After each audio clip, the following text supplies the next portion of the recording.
नमस्कार दोस्तों, अनुभव इंस्पायर्ड यूट्यूब चैनल पर आपका दिल से स्वागत है। दोस्तों, इंसान को अपने किए का दंड मिलता ही है। गीता में श्री कृष्ण ने भी कर्मफल के बारे में कहा है कि इंसान को अपने अच्छे और बुरे कर्मों का फल इसी जन्म में या फिर अगले जन्मों में भोगना ही पड़ता है। इसीलिए कर्म करते हुए सचेत रहें, क्योंकि कर्मफल कभी भी पीछा नहीं छोड़ता। जैसे दुर्योधन ने एक अबला स्त्री को दिखाकर अपनी जंघा ठोकी थी तो उसकी जंघा तोड़ी गई। दुशासन ने छाती ठोकी तो उसकी छाती फाड़ दी गई थी।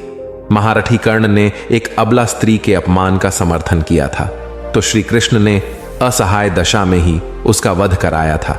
भीष्म पितामह ने यदि प्रतिज्ञा में बंधकर एक स्त्री के अपमान को देखने और सहन करने का पाप किया तो असंख्य तीरों में बिंधकर अपने पूरे कुल को एक एक करके मरते हुए भी देखना पड़ा। भारत का कोई बुजुर्ग अपने सामने अपने बच्चों को मरते देखना नहीं चाहता, पर भीष्म पितामह अपने सामने 4 पीढ़ियों को मरते हुए देखते रहे। जब तक सब देख नहीं लिया तब तक मर भी ना सके। यही उनका दंड था। धृतराष्ट्र का दोष था पुत्र मोह, इसलिए उन्हें अपने 100 पुत्रों को मरते हुए देखने का उनको दंड मिला था। 100 हाथियों के बराबर बल वाला धृतराष्ट्र सिवाय रोने के और कुछ नहीं कर सका। दंड केवल कौरव दाल को ही नहीं मिला, बल्कि दंड पांडवों को भी मिला था। द्रौपदी ने वरमाला अर्जुन के गले में डाली थी, इसलिए द्रौपदी की रक्षा का दायित्व सबसे ज्यादा अर्जुन पर था। यदि अर्जुन उनका अपमान चुपचाप देखते रहे तो सबसे कठोर दंड भी अर्जुन को ही मिला था।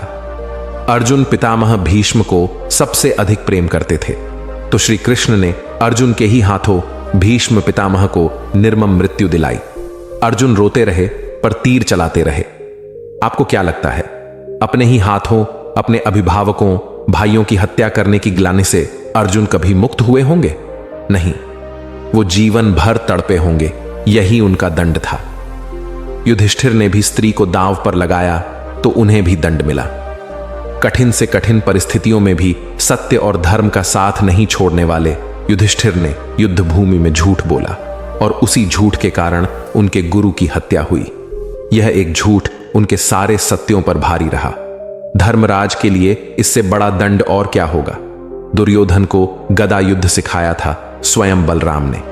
एक अधर्मी को गदा युद्ध की शिक्षा देने का दंड बलराम को भी मिला। उनके सामने उनके प्रिय दुर्योधन का वध हुआ और वो चाहकर भी कुछ नहीं कर सके।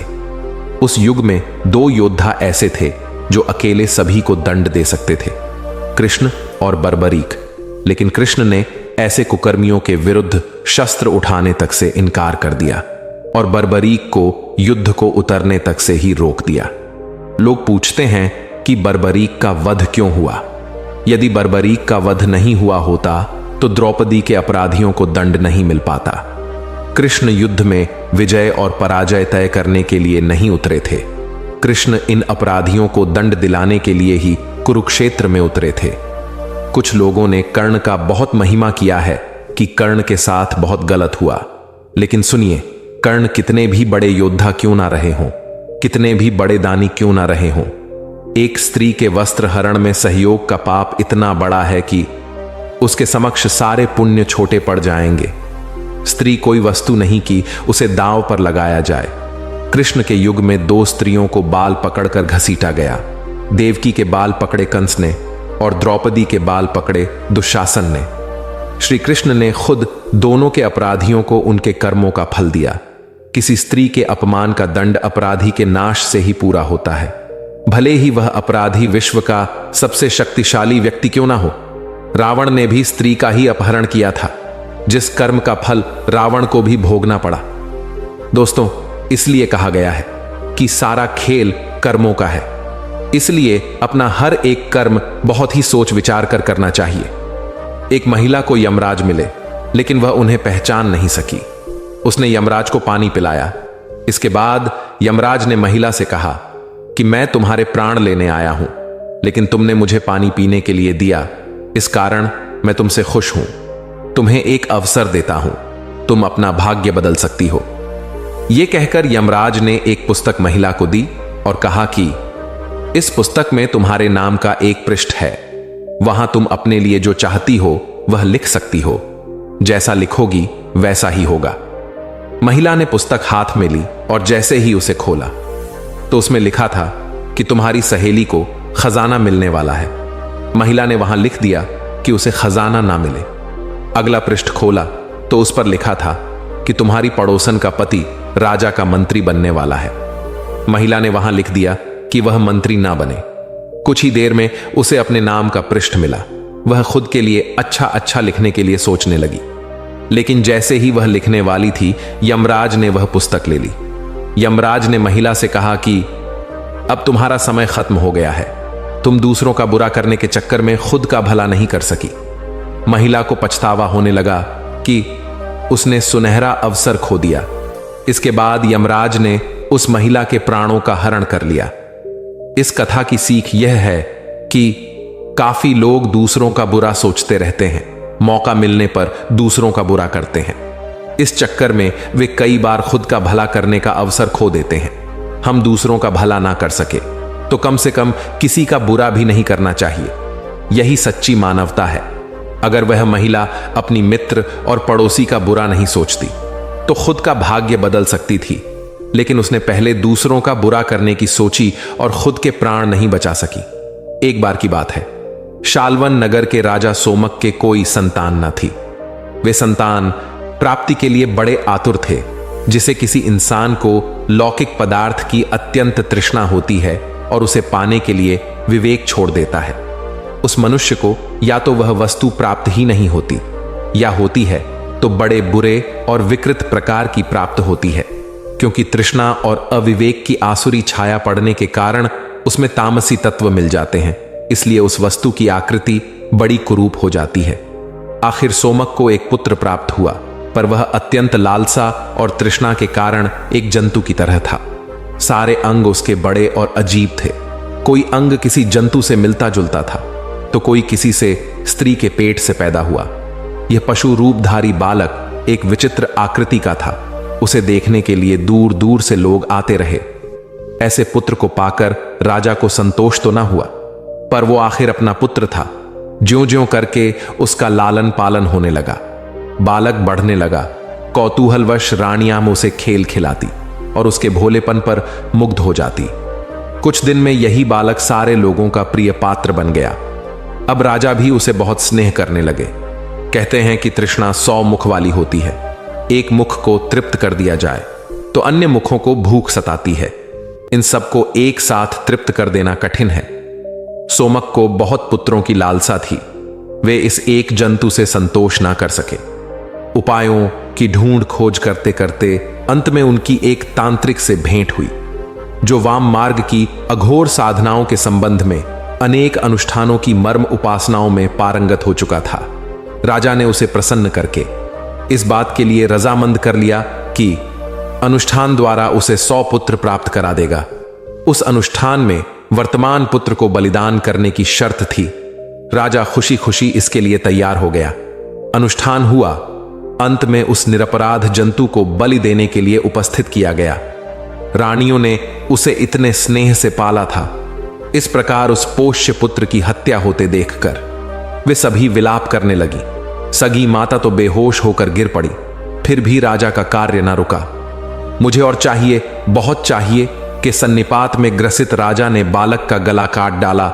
निर्धारित अनुष्ठान पूरा हो गया। राजा के 100 रानियां थीं, सभी गर्भवती हो गईं।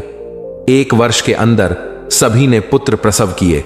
सूना रणवास हरा भरा दिखने लगा। बालक किलकारियां मारते हुए खेलने लगे।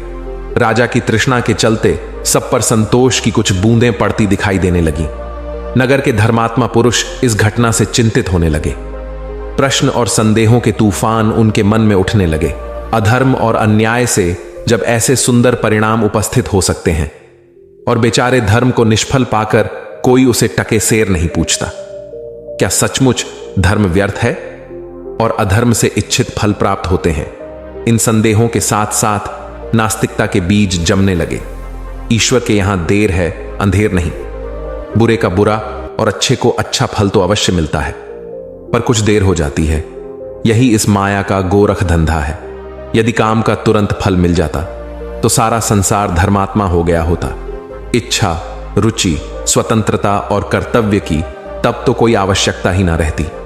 गडरिये की तरह यदि लाठी लेकर इन भेड़ों को ईश्वर हर घड़ी हाँकता फिरता, तो मनुष्य की स्वेच्छा नामक कोई वस्तु ना रह जाती और संसार का सौंदर्य ही नष्ट हो जाता। चींटी मरने को होती है तो उसके पंख उपजते हैं। अन्याय का जब अंत होना होता है तो उसे एक बार खूब जोर से चमक कर अपना पिछला पुण्य फल शीघ्र से शीघ्र समाप्त कर देने की आवश्यकता होती है। इसीलिए जिनके पाप का घड़ा भर जाता है वे अनंत काल तक नरक में रहने के लिए बचे खुचे पुण्यों को भुगतते हैं। एक दिन अचानक महल में किसी कारण से आग लगी। सारा रनवास जलकर भस्म हो गया। कोई भी प्राणी उसमें से जीवित ना बच सका। समस्त राज परिवार घास फूस की तरह जलता हुआ मुट्ठी भर खाक का ढेर बन गया। कल जो राजभवन नाच रंग से गुलजार हो रहा था, आज उसमें 201 प्राणियों की चिताएं जल रही थीं। दैवी प्रकोप की एक टक्कर ने जनता की कर्म फल संबंधी समस्त आशंकाओं का समाधान कर दिया। कथाकारों का मत है कि राजा सोमक का महल एक ध्वंसावशेष खंडहर मात्र रह गया। उसमें 201 चिताएं यथास्थान विराजमान थीं। तृष्णा और अधर्म की व्यर्थता पर हंसता हुआ वह मरघट अपने आतंकित कलेवर को बखेरे पड़ा था। सघन अंधकार में उधर से निकलने वाले पथिक देखते और सुनते थे कि इसी दृश्य की पुनरावृत्ति वहां रात भर होती रहती है।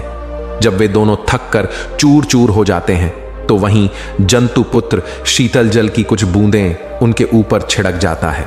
इस प्रकार शाल्वन नगर के सोमक राजवंश का दुखद अंत हो गया। युग बीत गए, घटना पुरानी हो गई, पर कर्म फल की सच्चाई आज भी सुस्थिर शिला की भांति उस शाही श्मशान में पड़ी सोई हुई है।